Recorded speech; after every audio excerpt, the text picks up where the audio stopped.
We knew it was bound to happen. That doesn't mean it hurts any less when it's as ugly, ugly, ugly as it was.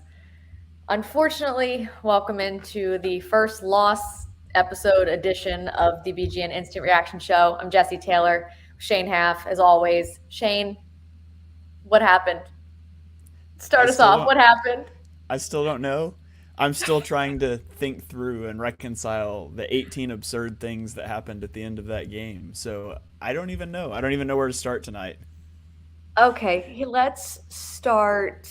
Let's start with okay. Let's start with the first half because I think the first half the issue was solely the defense, right? Like the defense could not get themselves off the field outside of a Josh Sweat strip sack. They were one Josh Sweat strip sack away from complete and utter disaster in the first half. What what what? So last week we had a whole, conversation thing. Last couple weeks it was, it's time to start giving Jonathan Gannon his credit for what he's done with this defense. Where did that go? Where Well, I'm sorry, this is the man that I thought we left. He was gone. Why has he returned? don't forget that the Eagles defense forced a 3 and out on the opening drive, and we had a nice little special teams penalty to put the Commanders right back on the field. Um, so You if we're going to you start love at the getting in first on the half, special teams. yeah, I mean, if we're going to start at the first half, let's start there. And a Josh Sweat comes Got it. back out and gets the strip sack. That should be the Absolutely. Commanders' second possession. Like, Hmm. starting the game awful there. And Right. then, I mean, credit to the Commanders. They came in with a good game plan to run the Sure. ball, to run clock. Um, a lot of hate for Jonathan Gannon flying around on the timeline, but at the end of the day, the Commanders were averaging 3.4 yards per carry on the ground in the first half. They ended the game at like 3.1 yards per carry. The run game was fine. Like, they did fine stopping the run. They put the Commanders consistently in third and short and third and medium situations. The Commanders are ranked 27th in the NFL in third down conversion percentage at like 34%. Right. They converted at an absurd rate today. Absurd rate. Where's the? I had the numbers pulled up. They're well, okay, it ended up as bad, 12 of 21 because the defense got a little better in the second half, but Sure. they But the were, first half it was what, like 11 for 13, something ridiculous? yeah, it was crazy. And the Eagles were living in their five-man fronts to try to stop the run. That Hmm. pretty much puts you in man-to-man coverage on the back end or quarters coverage. It turns into man coverage. It doesn't matter. Regardless, nobody was winning matchups against receivers on third downs. Darius Slay, I don't know. I'd have to go rewatch the DK Metcalf game to see which one was his worst game as an Eagle. But It was his I'll worst go game of the with, season by far. yeah, I'll go with tonight just for recency bias. Uh, AJ Brown probably has his worst game as an Eagle tonight. Yep. You get all of the flukiness of the Dallas Goedert fumble, which I won't go off on the officiating yet, but the Dallas We'll Goedert get fumble. Then you have they come back and they get the holding penalty and 1st and 20. And I'm thinking, just get a few yards. It doesn't have to be a deep shot. And Hurts drops back and he rips a deep shot. And I'm just like, oh no. And then it's a beautiful ball on the money to beautiful. Quez Watkins that he should have caught in stride for a touchdown. And instead, he takes a bad angle, he dives, he trips over himself, and then he fumbles the ball. Just like thing after thing after thing. And it was funny. The defense finally started getting the stops, and then the offense just couldn't do anything with them. Just so many things went wrong for the Eagles tonight. And Yeah, there's going to be a lot of blame, and there's a lot of blame to go around. There's absolutely.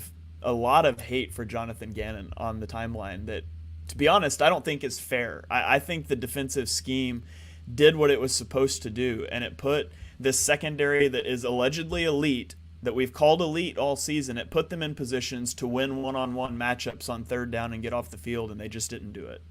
I think the frustration comes in when, at the end of the day, the secondary that the Eagles have is they are superior to the wide receivers that were lined up against them.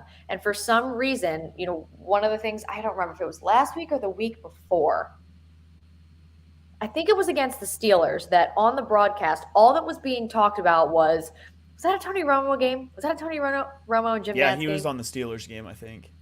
Okay, so I think it was Tony Romo that was talking about. He said, you can tell how much respect a receiver is getting or how dangerous a receiver is based on how much space the corner is giving him at the line of scrimmage. And I think that is where the anger comes in at Jonathan Gannon, is because you have guys like Darius Slay who are out there who are the superior person in that matchup playing 5, 6, 7 yards off to start. That is where it gets frustrating, because that is never a recipe for some of these guys to win, especially in the way that they play and the way that they have been playing, the style they've been playing, where they've been so successful, especially over these last 5, 6 weeks, where the defense has really been clicking and has been playing extremely, extremely well. That's where at least my frustration with Jonathan Gannon comes in. I don't disagree with you in that the way that they were schemed as a whole, they got the Commanders where they wanted them, but then continued to not execute, costly penalties, things just not going their way, etc. But I think that's where the main source of frustration comes in to Jonathan Gannon. Yeah, and I get that, and I think a big portion of that is Terry McLaurin is fast, Mm-hmm. and a lot of what they're trying to do to compensate for Jordan Davis being out, because it all starts there.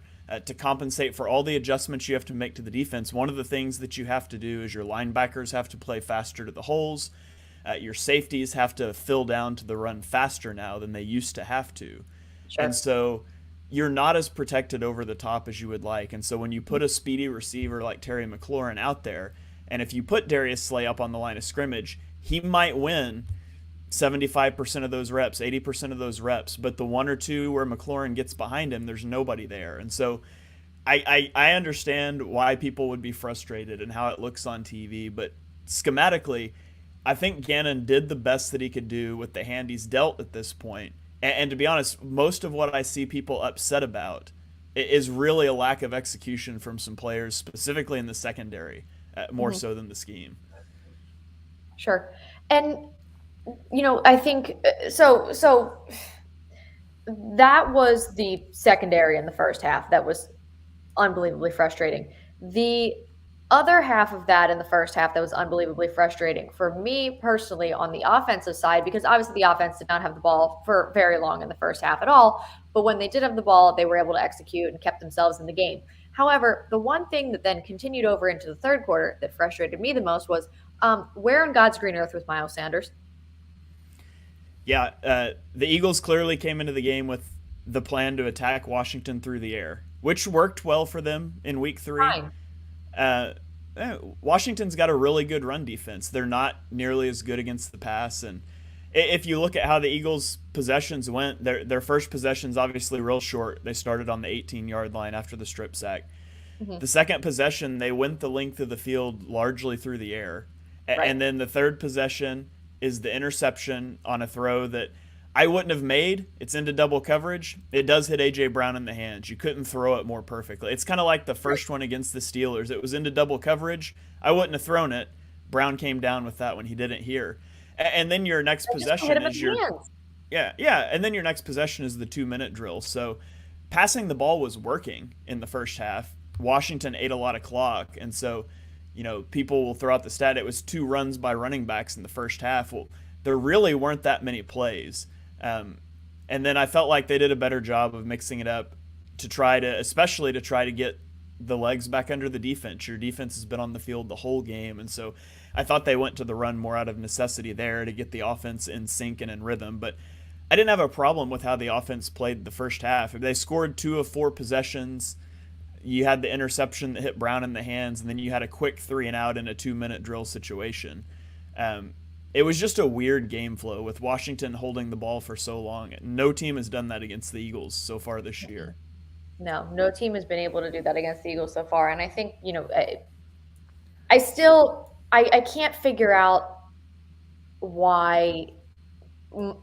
Again, like I'm with you. I understand that Washington has a better run defense than they do pass defense, but you also saw what Miles Sanders did when they actually started utilizing him. he's been one of the best running backs in football this year. And I don't understand why, when you realize where you are in time of possession and the person that you choose to utilize in that situation is Kenneth Gainwell, to try to allow yourself to keep your defense off the field. And I know that the pass game was working aside from, XYZ, but I just feel like there were, one of the issues that I had a lot last season with this coaching staff was the lack of feel for the game. And I thought that had not happened so far this season. They had been doing a very good job with their adjustments, staying in tune with what the game needed. It seemed like they were just all over the place tonight. Everyone, players, coaches, everybody. Everyone was all over the place. No adjustments were made, and they just could not get anything going at all. And then you throw in the refs, and that's a whole other shit show. Yeah, I didn't mind the off. I honestly, schematically, game plan wise, I didn't mind the defensive or the offensive approaches. We talked about the defense, the inability Right. to get off the field on third downs. On the offense, I thought it came down to a litany of bad breaks. Hmm. And Sure. we've talked about the Eagles' turnover differential. They've been positive in every game. They've they have double the turnover differential of the next best team. And at a certain point, turnovers, there's a luck based element to that, specifically with fumbles. Fumbles, there's a lot of luck to that, and you saw that not go the Eagles' way tonight. And if it's gonna happen, I'd rather it happen in a Week 10 game, Week 9, whatever week this is. Week 10, it's our ninth game. Week 10, I'd rather it happen now than against the Cowboys on Christmas Eve or down the stretch in a playoff game. And so it sucks and it's frustrating, and it really felt like every time the offense would start to get rolling, some other catastrophe would happen. Dallas Goedert gets his helmet ripped off and fumbles the ball. Quez Watkins fumbles the ball. I mean, it's just thing after thing after thing, and I don't know. I don't know how much you take away from this game so much as just my mindset about this game Away, is move it on. sucked. You flush it away and you move on. Like you've got a 9 game sample size, and the Eagles have not looked remotely like this in any of those games. Um, and so at a certain point, I just chalk this one up to a whole lot of bad luck. Washington played a good game. The Eagles struggled in every way imaginable, and it's not, they got beat in ways that you haven't seen them play this year. You haven't seen Darius Slay Right. look that bad. You haven't seen the Lost. Eagles turn the ball over. Uh, Yeah. I won't say you haven't seen the Eagles special teams absolutely suck, because you have, but everything else was new, and so I'm gonna go with the 8 game sample size over this one. Uh, and Yeah.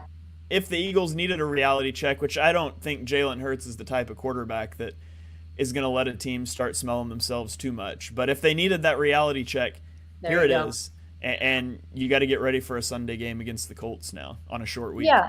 I mean, I remember now that you kind of point that out, like, it reminds me very much of that 2017 game in Seattle. Remember, like, everything was fine. They won, what, 9 straight?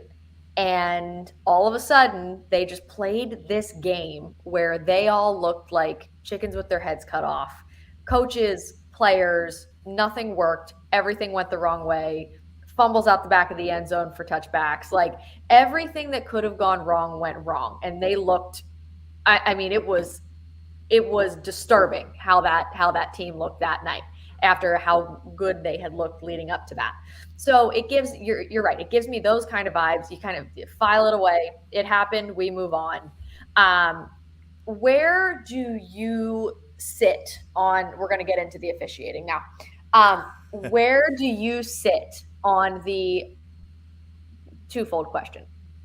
Ability to review penalties, or upon a review insert a penalty that's as blatant and missed, especially when it comes to player safety like that face mask, and similarly with where do you stand on the final, essentially, that the call that ended the game on the roughing the passer.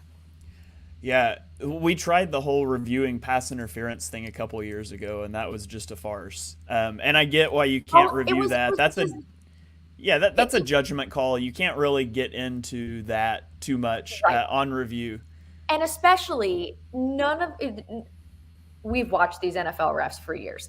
None of them are going to admit that they're wrong. That's more so what I tended to notice when it was a PI call that was PI and was PI, was called PI, and they tried to say it wasn't PI, but it wasn't PI. One of those. They're not going to admit like, "Oh, I made the wrong call there." And I think that's where it's but it needs it within the missed calls. Things like Yeah, exactly what happened.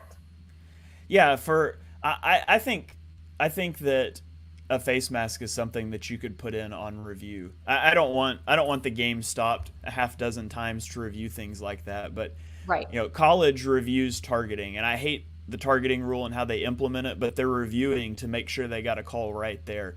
Something like face mask, not a judgment call. I wouldn't have a problem with you I inserting agree. face mask off. I don't want it with pass interference, probably not with holding, with those sorts of more judgment calls that, you can slow every play down frame by frame and find a pass interference or a holding. But for those players safe, if it's personal foul, penalty, face mask, an unnecessary roughness, hitting a guy who's still in bounds, I don't have a problem with those being reviewed. Um, Now, officiating as a whole tonight, and I'll be clear, officiating is not why the Eagles lost this game. Not why. But the officiating was poor uh, Bad. across the board. Mm-hmm. The Chauncey Gardner Johnson penalty, like the receiver, I think it was Curtis Samuel. He literally puts another foot down inbounds after he gets hit. Like this Yep. isn't he's near the sideline. He gets hit and puts another foot down in bounds, and they flagged Chauncey Gardner Johnson. Yep. You have the missed face mask. Now, I will say, I thought that the pass interference that they called on Washington on that third down conversion, I wouldn't have thrown that flag. So I thought the Eagles caught one there. I thought that was pretty clean. Yep. And then you get to the one at the end. I I have never seen I've never seen a quarterback kneel down in a situation like that. Like you've seen it In in that victory situation. formation. I've never seen it was we're going to drop back to throw the ball and now I'm about to get sacked so I just drop down. I mean you've seen like the whole Peyton Manning just turtling thing. I've never Right. seen somebody just go down. Brandon Graham said after the game that he thought Heineke was about to get back up. He was trying to touch him down, Right. which I mean, Brandon Graham's a vet. He should know the guy drops down to a knee. He's given himself up, especially as a quarterback. That's over. I don't fault him for that in the heat of the moment. I don't Yeah. know. I don't think he even got hit that hard. I think it was a nice little flop job there by Oh, Taylor 100% Heineke. a flop job because you saw how quickly he popped up when he was trying to, remind the ref that he needed to throw that flag. Yeah, I don't I don't fault the refs on that one. Like it was a good sell job by Heineke. Graham came in hard. I mean, he didn't try to hit him hard, but he No. comes in hard. That's just a bad break, and that's the sort of thing that you can't let the game come down to. You can't let the game come down to Right. having to get off the field with 2 minutes left on your home field against a below 500 division rival when you've had 10 days to get ready. You can't do that because a ref can make a bad call, and you should never let it get down to that. But I didn't Yeah. think that one was as egregious, but there were some egregious calls in the game. Yeah, and I absolutely agree with you. The officiating is not why they lost the game. They continuously shot themselves in the foot. They absolutely could not get out of their own way. Um, and it's yeah, this is a great point. It's not why we lost, but it absolutely guaranteed that they couldn't come back. Every time there was a touch of momentum, some it was either a fumble or a missed call, non-call, shouldn't have been called is what happened. And that's sort of the story of what happened tonight, unfortunately. And it's how they came out of the game. And I think starting with that special teams penalty, it might have been something that we should have been like, all right, everybody, let's buckle up. It's going to be one of those nights. Have But you ever seen an illegal man downfield on a punt? I've never even heard of such a thing. no, But I've never seen that. I mean, you even just something so simple as that. The penalty, which is caused by a guy coming unblocked off the edge, Yes. it forces you to repunt. Yes. And then off of the repunt, you don't tell your punter, hey, there's 2:08 left. Make sure you get this out of bounds so we save the 2 minute warning. Like, Right. so many miscues there. That cost the Eagles a timeout. I mean, obviously you get the penalty on third down, so it doesn't matter, but you're talking another 30 seconds on the clock potentially there, or another timeout. So just like you said, so many little things. And really, nobody's blameless in this one. Jalen Hurts, he left some plays on the field. He made some great plays. He left some plays on the field. The play or the drive right before half, he's got the 3rd and 5, and he threw it to AJ Brown, who was covered. He fell down, whatever. Kenny Gainwell's got his back to the first down marker with his hands up and nobody within 10 yards right in front of him. Like, that's the easy first down to keep this to move the sticks. Washington ends up with a field goal. The drive before all the shenanigans ensued, on a third down, Hurts hits the top of his drop and immediately just like ducks his head and takes off. That was like 2020 Hurts, that one play. Yeah. And yeah, Landon Dickerson got blown up the play before, totally whiffed, and maybe he's feeling pressure that's not there, but you can't do that, especially, I think it was third and or something like that. He had Kenny Gainwell in the flat with nobody near. Like, if you need a check down, he was there. That's 8 yards. Gets you to a fourth and manageable. So, I mean, and Hurts will be the first one to tell you that before people think I'm hating on Jalen Hurts. I'm not. But everybody, the point being, everybody left plays on the field tonight. And that's not something we've seen so far this year. You've seen a guy have a bad game or make a bad play. You haven't seen the whole team get in on the act. So just really unfortunate circumstances all the way around. Yeah. Yeah. Let's check in. We're going to check in on Twitter and see what's going on in the three words from the loss. My personal favorite is one that says guillotine for the refs. That actually just makes me laugh really hard. What the hell? Bad breaks. This one's good too. Bad breaks. Fire Gannon's one word. So they really abide by the three words after the loss. War on Gannon. Should have watched Yellowstone. Butts for defense. There's a few butts for defense in here, which is or butts for refs. I got a butts for refs. Yep. Defund the refs. Fire Jim Schwartz. We've got to fire Jim Schwartz in here. Sky Judge, please. Obviously, fire Gannon. Fire the refs and Gannon. Yeah. I mean, just so we don't lose the tradition, fire Jim Schwartz. Clearly not roughing the passer. That's not three words, but valid also. We've got some love for our producer tonight. We've got a We Miss Kissed. Yeah, we have Michael Kist here behind the glass with us tonight. And no more Covey. End Covey experiment. I have never seen a player continuously get blown up every time he sets foot on the field like Britton Covey. Why? I was just thinking, I couldn't help but think, with 11 seconds left when Washington had to punt the ball, the perfect absurd ending to this game to cap all absurd endings would have been if Britton Covey returned that for a game-winning touchdown. Like, I knew that would never happen because I've watched him return punts before and knew that couldn't happen. But that would have just been like the hilarious cherry on top of the weirdest fourth quarter I've ever watched in a football game. Yeah, I mean, they've got to just exactly what you said. All they have to just file this one away, turn back around, and go out and play the Colts on Sunday. Do you think the Jeff Saturday magic can last an extra week, or do you think that ship sailed? I don't know. They've got Matt Ryan back under center, so that should help out with the pass rush a little bit. Although he did have a nice little juke of a defender on Sunday, and I haven't seen that before. So Matt Ryan is feeling his youth. 40 yards at 40 years old. Yeah. That was wild. I've never seen anything like that. But yeah, I would imagine that it will be a pretty pissed off Eagles team that shows up in Indianapolis on Sunday. Like I said, I don't think the Eagles needed a wake up call. I don't think it was so much a sloppy game as just a whole lot of bad breaks. There was poor execution from the secondary. And again, a decent amount of that, we can talk about this, goes back to Avonte Maddox being out too early in the game when Darius Slay gave up a couple of third downs. Both times he looked like he expected the underneath defender, and I think it was Josiah Scott on both of them. to carry the route that ended up picking up the first down.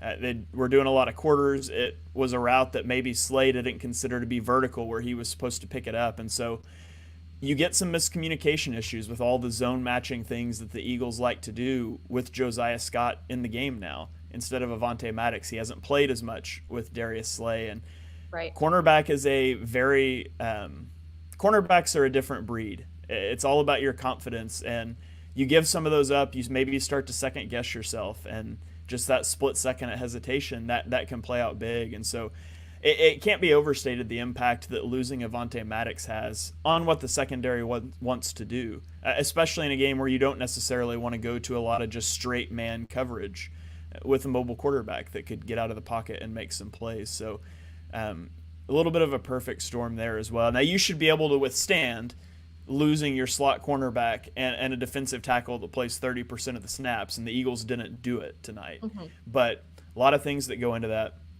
Obviously, Avonte Maddox is on IR, so he's going to miss at least 3 more games.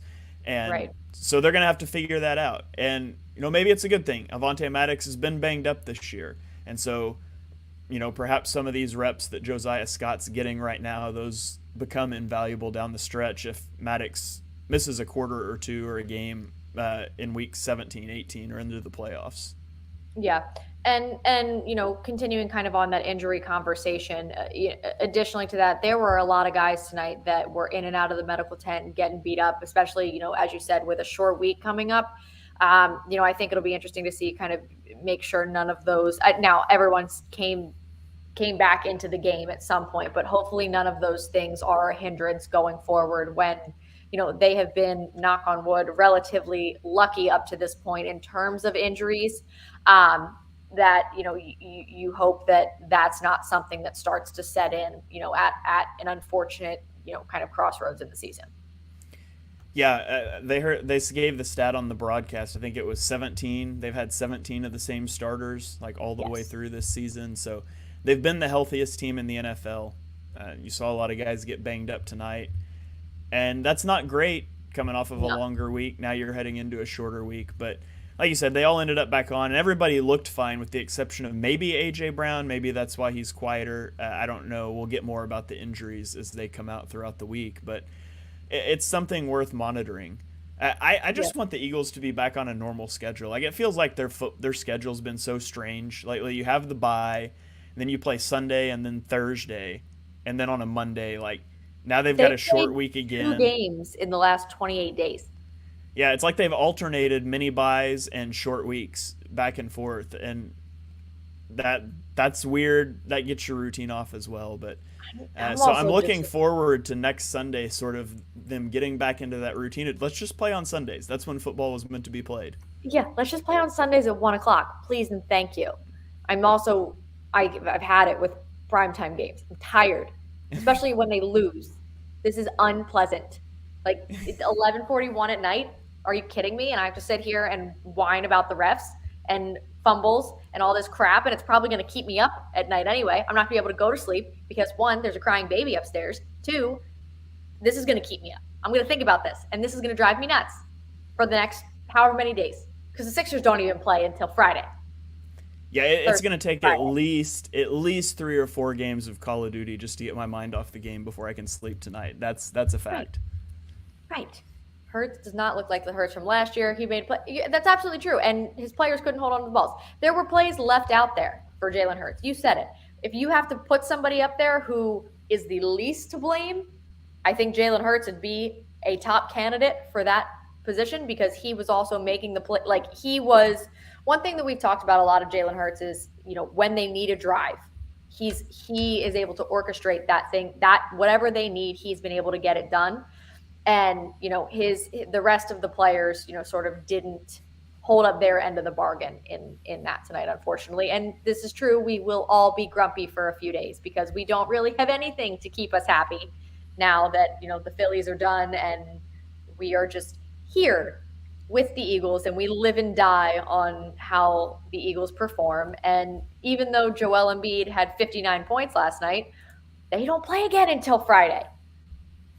Yeah, So we really just have to sit on this one for a little bit. This would be the day that they lose. This would happen. This is very on brand.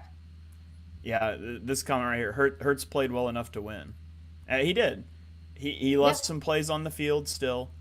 He played well enough to win. That ball to Quez Watkins should have won the game. That Uh-huh. was a beautiful pass that should have been six, and Uh-huh. it's not. And instead, it's a fumble. And there was just too much of that. And I don't know. I don't even know. I don't even know what else to say about it at this point. Like, I'll get into the film later this week, and I think I'm gonna see the same. I don't think I'm gonna see anything revolutionary. I think I'm still gonna come away and feel like the schematics were fine, and the execution just wasn't. And it wasn't one player consistently getting beat. It was so many No. players making like a one-time, very very costly mistake, fumbling a Mm. Yep. ball off your hands for an interception. Just every mistake, it felt like mistakes happen every game. It felt like every mistake today was in like the most high leverage situation possible. Yep. It was. It was. But unfortunately, we are gonna have to sit on this one for a little bit, and it's gonna hurt for a little bit. I did forget how frustrating it was to lose. Yeah. What is it like? I don't remember what it's like. This is what it's like. But we're gonna. First I world think problems. seriously, undefeated until week 10 problems. Yeah. I mean, hey, on the bright side, at least it's a Monday night game, so we've only got 5 days instead of 6 days until we can get the taste out of our mouths. So There you go. You know what? We're gonna end that there on some positivity. 150%. We're ending on positivity. Have one less day that we have to sit on this until we get to be happy again when they beat the Colts. So thank you for joining us for another rendition of the BGN Instant Reaction Show. It's 11:45 at night on a Monday. Everyone, try to get some sleep. Go to bed. Thanks for hopping on with us. We'll be back next week for a normal time post game. And make sure you subscribe to every BGN podcast on Bleeding Green Nation, wherever you get your podcasts. Hit that thumbs up button, subscribe, and we will talk to you next week. go Birds.